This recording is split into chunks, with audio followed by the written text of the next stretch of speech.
chapter 2, 3, and 4. I missed yesterday due to a tension headache, and it was not fun. But I'm back so we can have some fun together. We're gonna read chapter 2 together. I'm gonna do 3 and 4 in like a separate video so it's just easier to keep track of. Yeah, so I hope you enjoy. Oh, first, just take a sip of whatever beverage you have. Get cozy, get a stuffed animal, and let's read. We were brought up together. There was not quite a year difference in our ages. I need not say that we were strangers to any species of disunion or dispute. Harmony was the soul of our companionship, and the diversity and contrast that subsisted in our characters drew us nearer together. Elizabeth was of a calmer and more concentrated disposition, but, with all my ardor, I was capable of a more intense application, and was more deeply smitten with the thirst for knowledge. She busied herself with following the aerial creations of the poets. There's my cat again. He really does not like being alone, so I'm sorry if you guys hear that again. There's not much I can do about that, so I'm sorry. Where was I here? Oh yeah. She busied herself with the following of the aerial creations of the poets, and in the majestic and wondrous scenes which surrounded our Swiss home, the sublime shapes of the mountains, the changes of the seasons, tempest and calm, the silence of winter, and the life and turbulence of our alpine summers. She found ample scope for admiration and delight. While my companion contemplated with a serious and satisfied spirit the magnificent appearances of things, I delighted in investigating their causes. He's a scientist, a smart cookie. The world was to me a secret which I desired to divine. Curiosity, earnest research to learn the hidden laws of nature, gladness akin to rapture as they were unfolded to me are among the earliest sensations I can remember. On the birth of a second son, my junior by 7 years, my parents gave up entirely their wandering life and fixed themselves in their native country. We possessed a house in Geneva and a campaign on the Belle Rive, the eastern shore of the lake, at the distance of rather more than a league from the city. We resided principally in the latter, and the lives of my parents were passed in considerable seclusion. It was therefore... I kind of get ahead of myself sometimes. I find that I jump sentences. So if you guys are like looking for like a super clear reading, I'm not that. So I hope you enjoy anyways. Sorry if you don't. I'm sure there's somebody that you could watch. I don't know. But I'm gonna keep reading anyway. It was my temper to avoid a crowd and to attach myself fervently to a few. I was indifferent, therefore, to my schoolfellows in general, but I united myself in the bonds of the closest friendship to one among them. Henry Clerval was the son of a merchant of Geneva. He was a boy of singular talent and fancy. He loved enterprise, hardship, and even danger for its own sake. He was deeply read in the books of chivalry and romance. He composed heroic songs, and began to write many a tale of enchantment and knightly adventure. He tried to make us act out plays and to enter into masquerades, in which the characters were drawn from the heroes of Roncesvalles of the Round Table of King Arthur, and the chivalrous train who shed their blood to redeem the holy sepulchre of the hands of the infidels. No human being could have passed a happier childhood than myself. My parents were possessed by the very spirit of kindness and indulgence. We felt that they were not the tyrants to rule our lot according to their caprice, but the agents and creators of all the many delights that which we enjoyed. When I mingled with the other families, I distinctly discerned how peculiarly fortunate my lot was, and gratitude assisted the development of filial love. My temper was sometimes violent, and my passion vehement. vehement. But by some law in my temperature, they were turned, not towards childish pursuits, but to an eager desire to learn, and not to learn all things indiscriminately. I confess that neither the structure of languages, nor the code of governments, nor the politics of various states possessed attractions for me. Relatable. Politics is not for me. It was the secrets of heaven and earth that I desired to learn, and whether it was the outward of substance of things, or the inner spirit of nature and the mysterious soul of man that occupied me, still my inquiries were directed at the metaphysical, or in its highest sense, the physical secrets of the world. Meanwhile, Clerval occupied himself, so to speak, with the moral relations of things. The busy stage of life, the virtues of heroes, and the actions of men were his theme. And his hope and his dream was to become one of those names that are recorded in story as the gallant and adventurous benefactors of our species. The saintly soul of Elizabeth shone like a shrine-dedicated lamp in our peaceful home. Her sympathy was ours, her smile, her soft voice, the sweet glance of her celestial eyes, were ever there to bless and animate us. She was the living spirit of love to soften and attract. I might have become sullen in my study, rough through the ardor of my nature, but she was there to subdue me to a semblance of her own gentleness, and Clerval could not ill entrench on the noble spirit of Clerval. Yet he might not have been so perfectly humane, so thoughtful in his generosity, so full of kindness and tenderness amidst his passion for adventurous exploit, had she not unfolded him into the real loveliness of beneficence. Beneficence. And made the doing good the end and aim of his soaring ambition. I feel exquisite, oh my goodness. I'm not editing that out. That's not my thing. I'm just here to read. I'm not here to edit. I feel quite exquisite pleasure in dwelling on the recollections of childhood.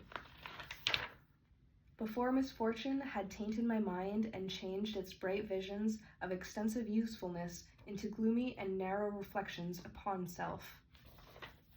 That's the end of that sentence, but real quick before I go on, there's two drawings, two illustrations.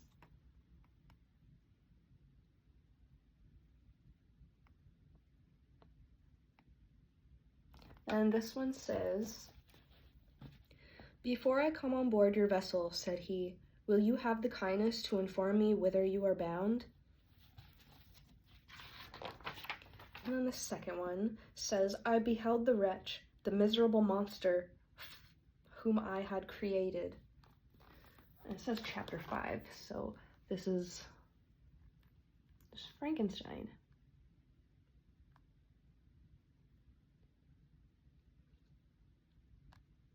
Not the most handsomest fellow. Not really.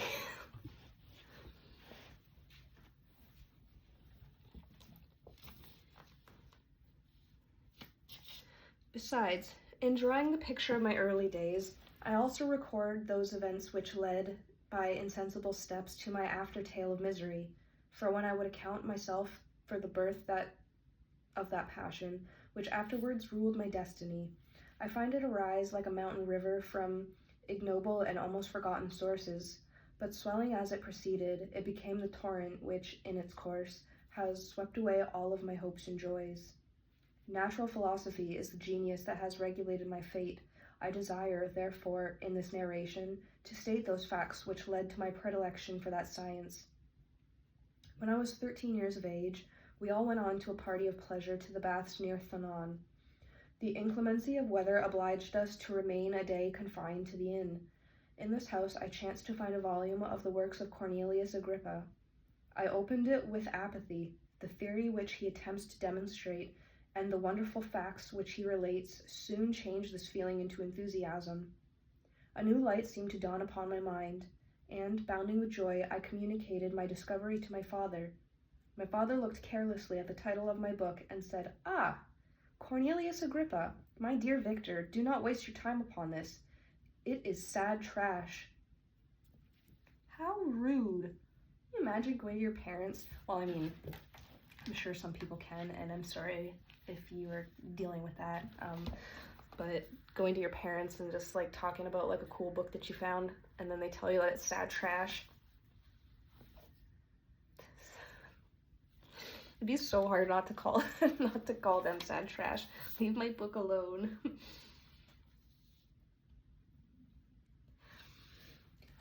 If instead of this remark my father had taken the pains to explain to me that the principles of Agrippa had been entirely exploded, and that a modern system of science had been introduced, which possessed much greater powers than the ancient, because the powers of the latter were chimerical, while those of the former were real and practical, and under such circumstances I should certainly have thrown Agrippa aside, and have contented my imagination, warmed as it was, by returning with great ardor to my former studies.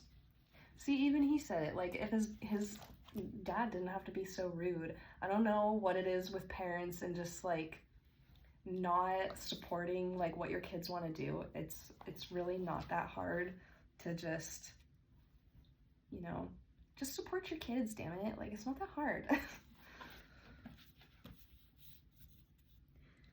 It is even possible that the train of my ideas would never have received the fatal impulse that led to my ruin, but the cursory glance my father had taken of my volume by no means assured me that he was acquainted with its contents, and I continued to read with the greatest avidity.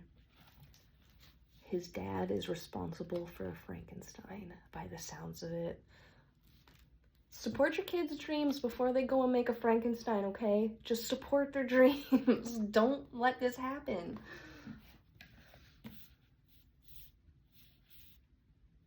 When I returned home, my first care was to procure the whole works of this author, and afterwards of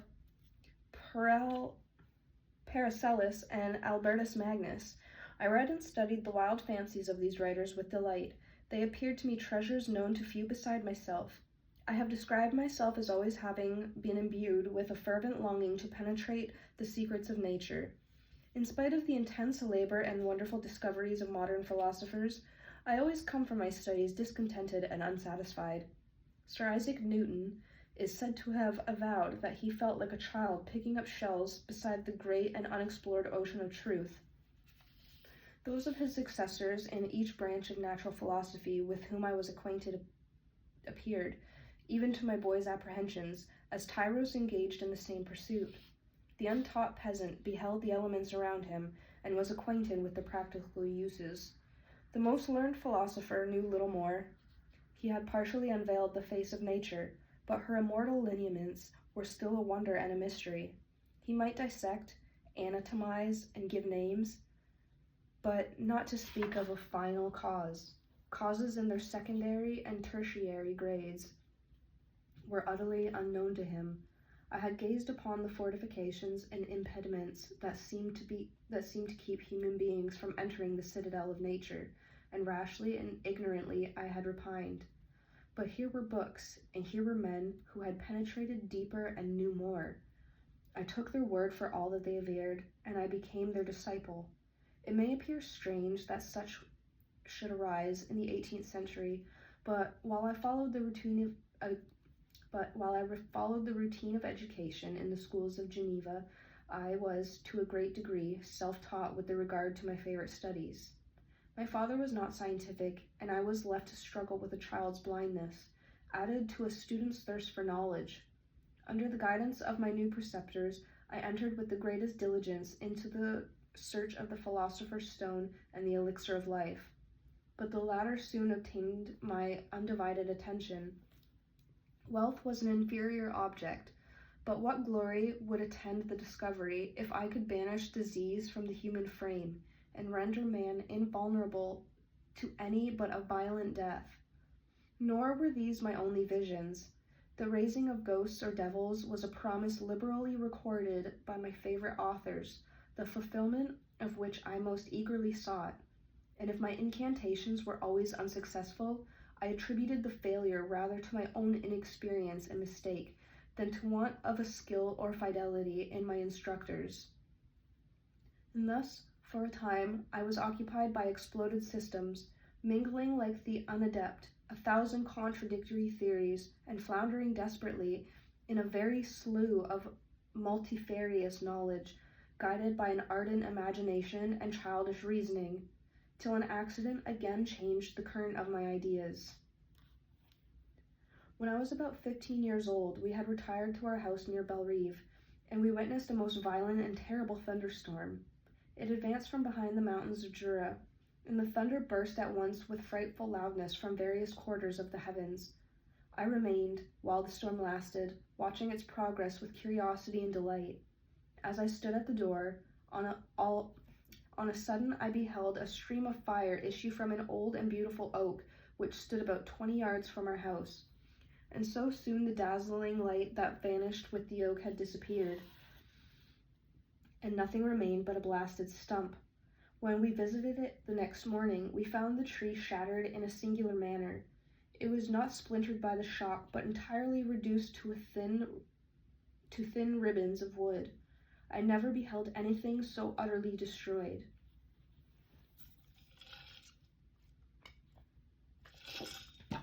Sorry. Before this, I was not unacquainted with the more obvious laws of electricity. On this occasion, a man of great research in natural philosophy was with us, and, excited by this catastrophe, I am sorry for I get tongue-tied really easily, and I'm sorry. I don't mean to keep apologizing all the time. That's like another thing that I do also, but hopefully you can still enjoy the book. Yeah, I'm gonna stop like pausing each time I like make a mistake. I might giggle here and there, but yeah, by this point you should know that I'm not the most perfect reader or anything, so hopefully it's not like insufferable. And if it is, then I'm sorry. I'm sorry. Okay, that's the last time.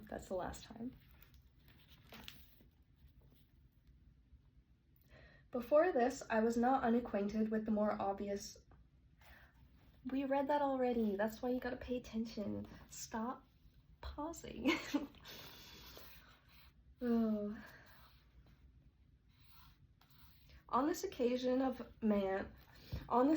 a man of great research in natural philosophy was with us, and, excited by this catastrophe, he entered on the explanation of a theory which he had formed on the subject of electricity and galvanism, which was once new and astonishing to me.